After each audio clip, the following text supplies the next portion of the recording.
point, because if you over drone too much, you're going to find that their counterattack is probably just going to kill you.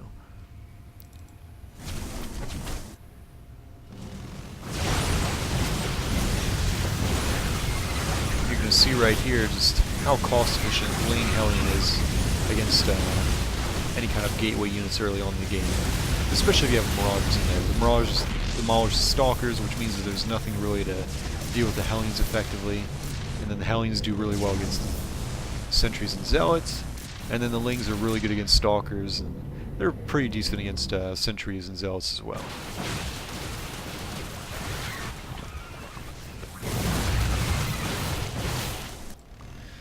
And another threat that you're going to have is basically Hellion run-bys or Ling run-bys into your main. And if you don't do a gate forge opening or have a can or a sentry ready to force field off, this could happen to you, where you end up losing all of your workers as a result.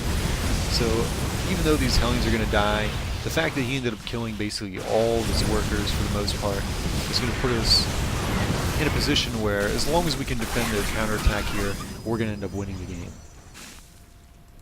So my partner here has been making drones basically non-stop. I've been making mostly Zerglings at this point of the game, and I've been putting in a couple drones here, but more to make sure that I have the Spore Crawlers ready to defend against the Void Rays because we saw them, and also I want to make sure I have as many units out to defend a counterattack as possible, because once you defend the counterattack, then you're going to be able to saturate your expands very easily, and you're already going to be ahead even if you don't make a ton of workers right away.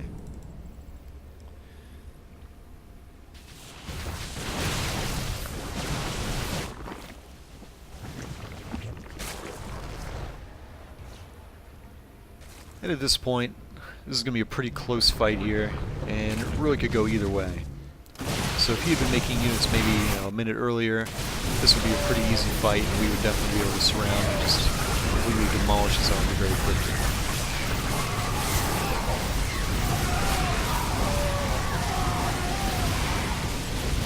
But with our reinforcements here that come out, we're able to end up pushing this back, and then at this point we have a pretty big lead. And we'll just kind of look over the army supply here, and you're going to notice that the Protoss on the other team, even though they already left because they basically gave up when he got a run-by of Hellions into his main, but at this point he's pretty far behind an army, so even if they do have maybe an equal economy, it's not going to be a big deal because you're already so far ahead. You're going to be able to deny expansions, and eventually their main mineral source is going to dry out. You can notice here that he's already has a few patches that are running dry, and the fact that we already have expansions up means that we're going to just be able to control this game completely.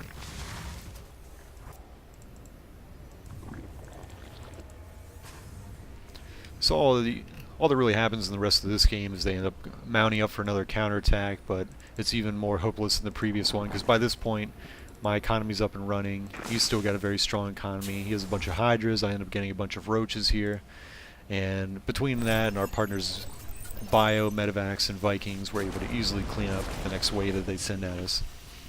So with that, I'm going to show you guys the next game. And the next game is going to be what happens if you are going against, say, a bunch of random players and you still want to do early pull strategy to make sure you get map control, because you can't really do a 15 hatch against random players, because if they both get Zerg, for instance, they could easily do a 10 pull of their own. If one of you does a 15 hatch, you're going to lose map control and die off very quickly. So I'm going to show you sometimes why, especially on maps with a bunch of split bases, how it's effective to still do early pull strategies, and I'm going to show you just why. So 1 second, I'll get the next game loaded up. Okay, welcome back to the third game now. So what we're going to be going through is what you can do if, say, you're against a couple random players on the other team and you still want to do an early pull strategy to get map control, but you don't want to end up doing, you know, a 15 hatch build or a really economic oriented opening, because there's a good chance that the other team is going to have, you know, one Zerg player that could just do an early pull and just kill a 15 hatch off. Because early pull strategies are pretty common in team games. It's pretty common for a Zerg player to go a 10 pull, even if he's the only Zerg on his team. And if you do a 15 hatch against that, you're going to lose the hatchery, and you might even lose your base as a result. So what we end up doing now, I think it's in this game they had like 2 Terrans and a random player or something like that, but we're like, well, we can still do an early pull. So what both of us are going to do is we each do a double extractor trick to get a 12 pool. And then once we build a pool on 12, we get an overlord, get our gas, and get 1 or 2 more drones. And he's going to be going for speedling right away. And I'm going to skip speedlings initially so I can get banelings as quickly as possible.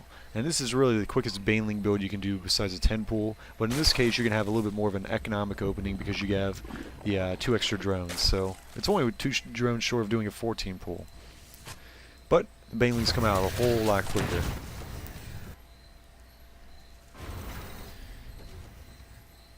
So you're going to see here, I'm able to morph banelings at about 4 minutes into the game. And this is going to be a full minute or more before the Hellions can get out. So even though he gets a bunker up here, and let's say he had maybe 2-3 Marines out, it really isn't going to make much of a difference because once the 5 banelings hit, you're just going to easily be able to surround them. And then from there, you can just take out workers, and very soon our Terran partner is going to be able to get Hellions across the map. As you can see, he's got 2 that are about to pop out. So even if his partners, as you can see right here, come over to help, that's not going to be too much of an issue, because even though they might kill our first wave of units here, we've still done pretty significant economic damage. And even if we only killed a few workers, his production line is compromised because we're in his base the entire time. The Protoss player ended up having to get a forge very early. Even if he did a gate forge build, he's still only going to have maybe 1-2 zealots at most. And all you're going to have to do is just keep avoiding them with your lings until the Hellions get there. And then the Hellions are basically not going to take any damage and kill off the zealots.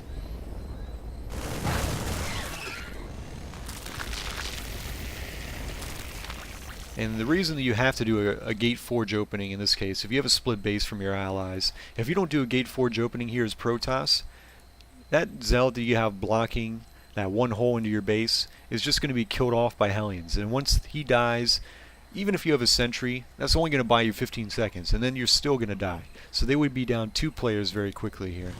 Now, we kind of overcommitted at this point, and we're like, well, you know, if I get a bunch more Banes here, we'll be able to bust and kill him as well. But you can see this is a very sturdy wall. And in the meantime, I know we've been droning up a little bit. You can see that I've made another 4 to 5 drones here. And we've both gotten spine crawlers because we imagine that DTs or Void Rays are a likely counter. Maybe even Banshees is another common counter when you do early pull strategies like this because you really don't have a whole lot. And actually we kind of missed that a little bit. So I'm going to go back.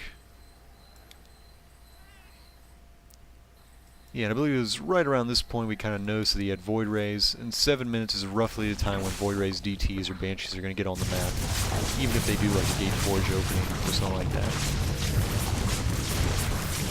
So as long as you have 1 spore up, and ideally you should have 2 spores up if you're going against Void Rays. You only need 1 if you're going against DTs, but you can see these Void Rays aren't able to do any damage at all. Because you have 2 queens and a spore, and that's all you really need. So very cost-efficient investment for him to defend this. And then from this point you can just continue making drones, get further ahead, and then it forces the other team into doing an all-in to try and catch up. Our Terran partner, after he got his Hellions, he ended up going for a Banshee right after this, and this just ended the game completely right there. Because a lot of teams, when they end up doing, a lot of teams without a Zerg will usually do some kind of counterattack, somewhere between about 7 to 9 minutes in the game, sometimes maybe even as late as 10 minutes in, depending how good your map control is. And Banshees can actually just buy you another minute. So another minute of being up a player is a huge deal, because that's the time that you're going to need to catch up and get even more of a lead than what you already have. Because even if the Banshee does like almost 0 damage, only kills maybe 1 or 2 workers, it's still an investment of over 300 minerals for each player on the other team that has to defend against Banshees. Every single player has to get at least 1 turret in order to defend this. In most cases you're going to need 2 turrets, because if you only have 1 turret here, you're always going to have either your gas is going to be vulnerable to being harassed, or one side of your mineral line is going to be vulnerable. And same thing over here. Even if he had a cannon right in the center here, he's still going to be vulnerable for these ones that are getting gas, or these over here. There's always going to be a couple probes that can be picked off. So Banshees is a very strong follow-up. So you saw in the first game, our Terran partner went for mech. The second game he went for Marauders when there's a bunch of Protosses in the game. And in this game he ended up going for Banshees because there's a bunch of Terrans and a Protoss and there wasn't any Zerg. Zergs, if there are Zergs, you don't really want to do a follow-up of Banshees in most cases because they already have a Queen which shoots up, and the Queens are pretty decent against Banshees. But as long as they have one Spore Crawler, you're not really going to be able to do a whole lot. Because you're never going to be able to approach the Queen because you'll get too close to the Spore Crawler, and then you'll only be able to kill maybe a couple workers. But against Terran and Protoss, you're going to force scans, which is basically 250 minerals every scan. And also you're going to force them to get detection, which is going to be another basically 300 minerals per player. And it's also going to buy you time, just so that we can get a couple more drones out, get maybe another hatchery up, and get enough production that we can defend their counterattack. I hope you guys enjoyed these 3v3 games. So as you can see, a zerg-zerg-terran team, or even zerg-zerg-protoss, which I didn't get into, is a very strong composition because the two zergs can really control the tempo of the game. The first 5 minutes as double zerg, if the other team doesn't have two zergs as well, you're going to be able to completely dictate what goes on in the first few minutes of the game.